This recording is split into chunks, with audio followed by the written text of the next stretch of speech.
hiring a lot of Western managers, and they also hired a CEO from Dell, an American guy. What exactly has happened that in Lenovo is history. I don't have to tell you, most of you must be knowing, but I'll just share that with you here. The American managers decided that they have too many headcount in Lenovo, and they started chopping off people. 10% of the workforce they laid off immediately thereafter.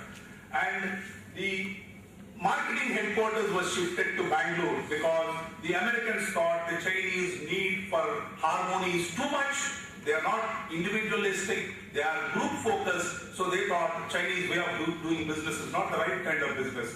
And in meetings, the Chinese were keeping quiet, and the Americans thought that keeping quiet is a sense of agreement. And the Chinese said the Americans talk too much, they don't give space to the others. So this is what has happened in the Lenovo when it took over IBM's ThinkPad business. What exactly happened was the American CEO decided to sack a very popular Chinese employee or a Chinese manager in Lenovo when the whole hell broke loose. The majority of the senior management team comprising of the Chinese managers threatened to walk out of the organization. At that time, Lenovo was actually in deep shape. It was losing market share, it was not doing very well, the profits were dipping, and then the CEO decided that they would not handle the cultural aspect appropriately. Then he actually ordered for cultural sensitization programs for all the executives and more so for the Western managers who have come into the Chinese organization. This is a great case or example of how misreading of culture can actually bomb and create problems for the organization.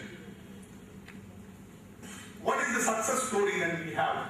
If we look at McDonald's, you know McDonald's is present everywhere. If you go to McDonald's in Europe and ask for a vegetarian menu, the guy will tell you, sorry, we don't have anything vegetarian on our menu. But if you walk to a McDonald's store anywhere in India, 70% of the menu is vegetarian.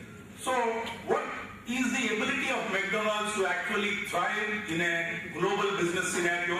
The ability to adapt to the local requirements and also tailoring their business according to needs of the local people, and also hiring the Indian people as their employees and also going along with the Indian culture and tradition is a success story in India. And most of their suppliers are from their countries where they are operating. They are not importing the potatoes and other things from US like Lay's talks about today. They are actually flying in potatoes from other countries to make their chips in India. So this is an example. And in 2008, when the global recession was in its full peak, McDonald's has actually triggered a growth of 8.2% in their market share. This is a very success story of McDonald's adapting to the cultural requirements of the local countries where they are operating.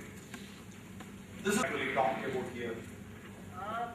We will also talk about another case study, Chrysler Motors, 1998. One of the biggest US car companies with 23% market share and 121,000 employees.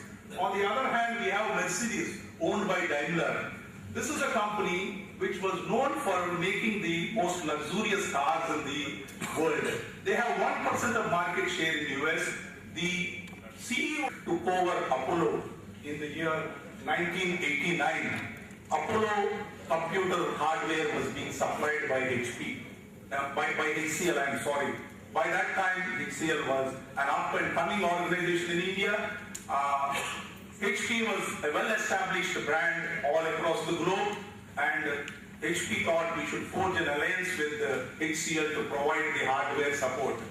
The values of HP and HCL did not go well, and the executives from HP and HCL were always at conflict in terms of the cultural differences they had in the business values and also the way they ran the business. And ultimately in 1995 they decided to break the alliance, and this is a great story of misreading the culture or not picking up the culture signals appropriately.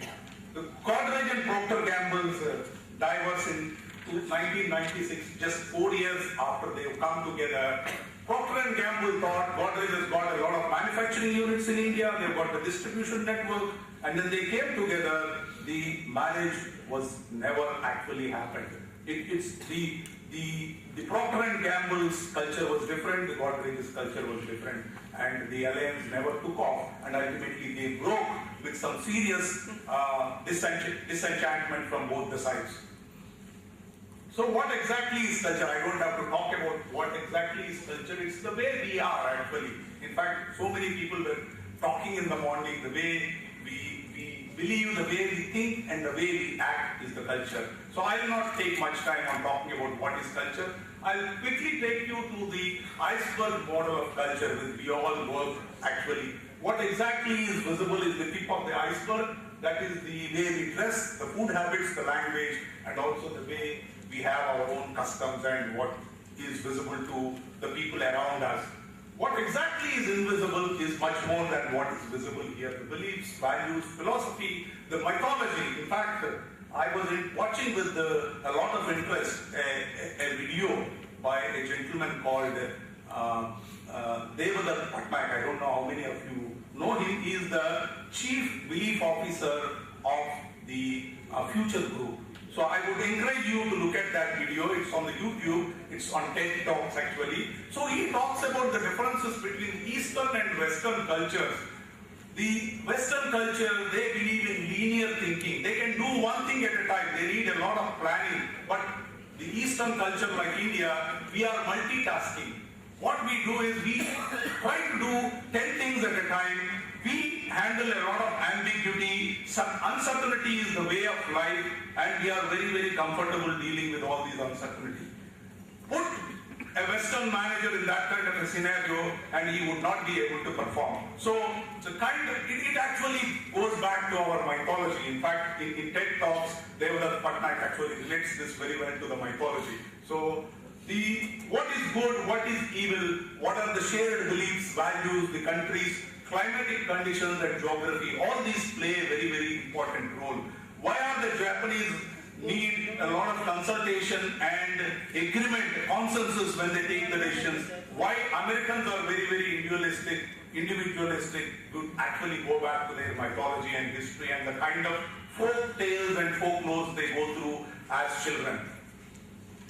So I will actually not talk much about these key dimensions of culture because my colleague Anand would actually cover that. There are a lot of dimensions, like some of the cultures are independent and individualistic, and you can see the countries which I have mentioned here. Some of the countries are very, very interdependent or group focused. There are also connections between these dimensions. They are interconnected, and some cultures are egalitarian and some cultures are status and hierarchy oriented. Some cultures actually handle a lot of risk. Some cultures are risk averse. Especially in India, failure is a very bad word. We teach our children that you should not fail. But then in some cultures, failures are the stepping stones of success. That's an American adage actually. So they encourage risk taking and they say you can fail, but then you should be learning from your failure. So when I come across some of my European colleagues, when we sit in interviews, they come and say, I lost my job because I was found redundant in my previous company. I've been laid off. How many Indian employees would go to a job interview and admit that? Because we don't actually encourage any risk or accept 15 minutes. So normally as Indians we don't say